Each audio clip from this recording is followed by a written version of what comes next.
Dan and Amy, acting Homeland Security Secretary Chad Wolf was on with Maria Bartiromo yesterday morning, telegraphing what Trump would not do at the briefing Sunday evening. Is the president considering a full shutdown of the country for a period of time, sir? Not at this time. The president, again, through the vice president and the task force, has been very aggressive and very forward-leaning in providing a number of guidance, a number of information to the American public. We have the 15 days to slow the spread. So there's a number of measures that we're asking the American public to take. You will see that there's been a number of governors, particularly in New York and California, that have taken the extra step and imposed some additional strict measures. And we certainly agree with those measures. There's going to be certain communities that have widespread community transmission that need to take more aggressive measures than perhaps other communities. So again, we're working with them. We're working with the state and local and the governors to do that. And we continue to encourage them to take those aggressive measures. It's an important point and why Trump didn't order a national shutdown, in part at least, which is the experience of the outbreak is markedly different state by state. Yeah. And even county by county here in Illinois. I mean, True. Those downstate are wondering what's going on. Why didn't we just put a, remain in shelter order for Cook County and the 6 collar counties? You have 60% of U.S. states, according to CNN's data, fewer than 200 cases. Almost half the states have fewer than 100. I understand the modeling, and I understand the trajectory. And I understand that we're only 254,000 completed tests in, and we're going to be at 75,000 tests a day by week's end, according to Dr. Scott Lieb. And good, because that will give us a more complete picture that can inform models that are based so much on algorithms about diseases with this kind of R0 number rather than an actual data that contemplates the actions we've taken and other countries have taken to stop the spread. That matters too. President Trump last night also making the point that he's a little bit upset with the Chinese about the Chinese virus. I'm a little upset with China, I'll be honest with you, because as much as I like President Xi and as much as I respect the country and admire the country. I have great admiration for the country, what they've done in a short period of time. Of course, our previous presidents allowed that to happen. You should say thank you very much to all of them. But they should have told us about this. And I did ask him whether or not we could send some people in. They didn't want that. Out of pride, I think really out of pride. They don't want us sending people into China to help them. China's a strong country. They have their scientists and they have their doctors, very smart, a lot of people. But I did discuss that about sending our people in, and they didn't really respond. We went again, they didn't respond. If they went in, they would have been able to give us a much earlier indication. But we had an early indication. That's why I closed out China. David Harsani writing, I'm happy to call it the Chi-Com flu moving forward. Chinese communists, be very specific. That's fine by me, too. No problem. I'm not going to placate the Chinese propagandists, whether in Beijing or on cable news networks in the United States. The Chi-Com flu, Chi-Com virus, that works for me. Sure. This is from a piece entitled Coronavirus is the Chinese Government's Curse on the World. Yeah, I'd be happier if Trump even took a little bit harder line rhetorically with China than he did last night while pointing out their resistance to our assistance.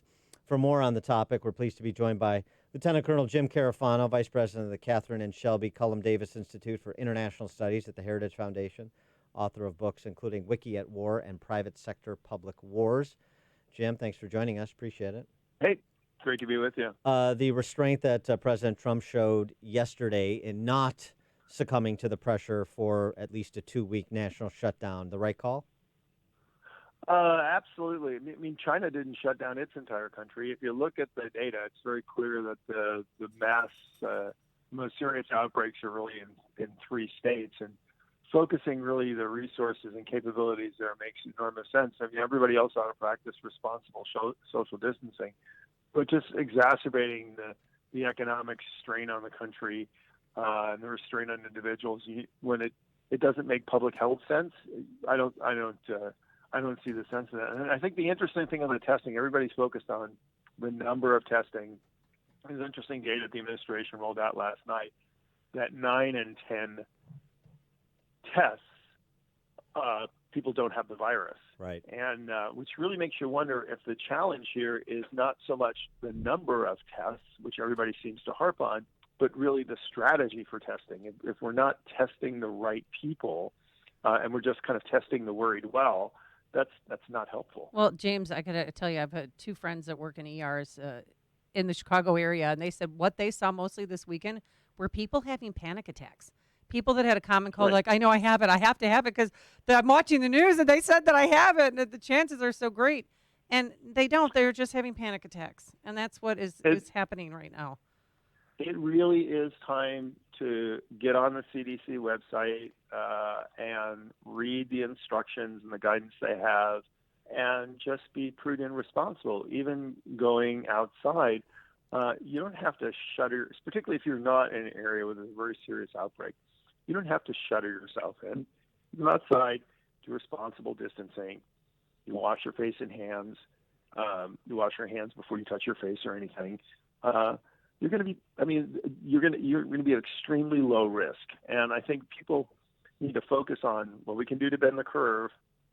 And then we all need to start thinking about is how we're going to get this country running again and getting back in business. We need to be optimistic in the future. I think we'll come through this better than anybody else.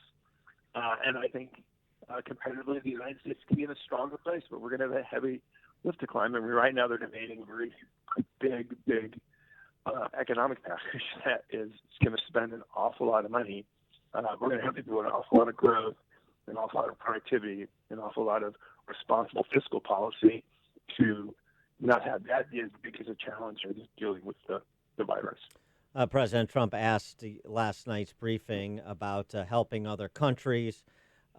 He talked about the outreach that he has made to even the enemies of America, North Korea, Iran, in the interest of stopping the spread. And, of course, he's been rebuffed in both instances by both dictators, as he was rebuffed by the Chinese. It's fascinating to me.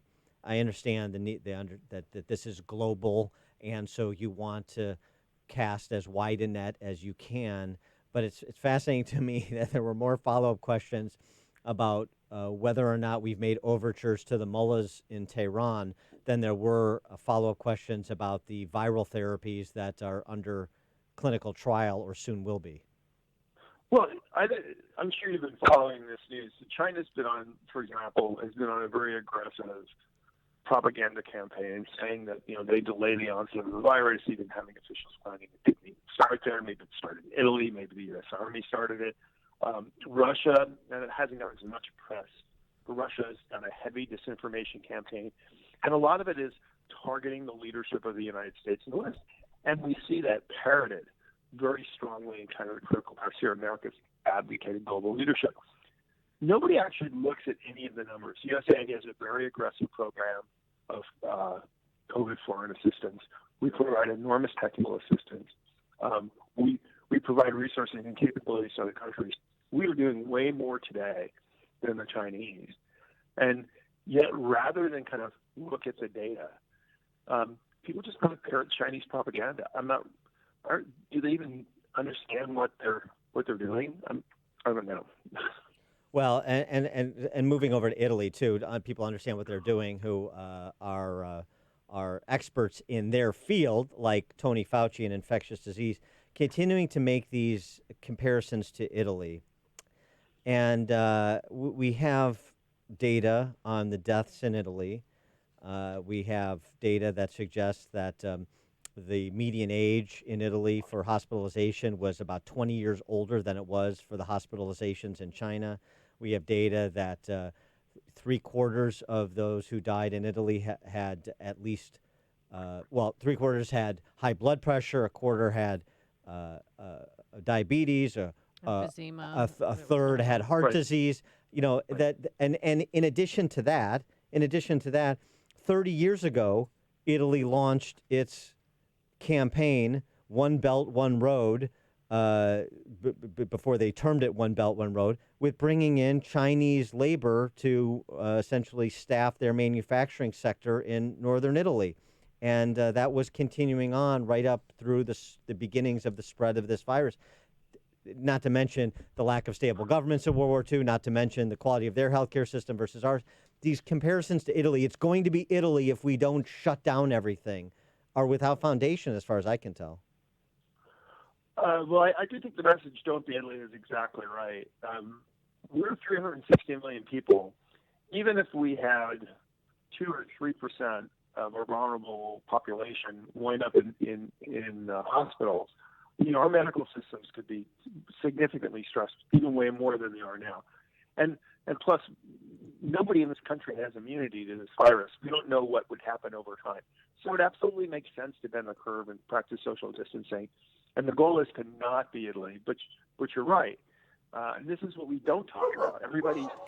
We don't talk about all the resources and capabilities that we have in this country not to wind up like Italy. And I think if you actually listen to the president's press conferences, it's incredible the amount of resources they're cranking up to help people. But I do agree with you. People that just go out there, and I saw it last night on the news. Somebody just said, we're going to be Italy in a month. There's nothing in our response or in the data that suggests that that's true. And the other thing that was important last night was a bit of a tutorial for the American people on a couple of things. One, federalism from Mike Pence, and two, a FEMA writing point, so that you understand FEMA is the clearinghouse for all things federal response related. FEMA providing the federal support, states providing the governance, localities providing the implementation. Yeah, we've only had this method of disaster response for the last 100 years or so, and it actually has proven incredibly resilient. People talk about Katrina as a big failure, mostly because they focus on New Orleans. Half the South was wiped out in Katrina and dealt very well with it and recovered very, very quickly. Texas has big disasters every year, floods, hurricanes, you name it. They also have the state-of-the-art disaster response system. So our system is actually very resilient. It's actually well designed for this. But we as Americans have to do our part. I mean, we've got a role to play here. We can help in the social distancing. We can think about how do we continue to get things done despite this. We can think about how we're going to get the country up and running again. So instead of sitting in our basements worrying about being Italy, we're going to be thinking about what we can do to make America not just good again, but better than it was before, because I think we have the potential to do that. He is Lieutenant Colonel Jim Carafano, VP of the Catherine Shelby Cullum Davis Institute for International Studies at the Heritage Foundation. Jim, thanks as always for joining us. Appreciate it. All right. Thanks, my friend. Take care. And he joined us on our turnkey IT Pro answer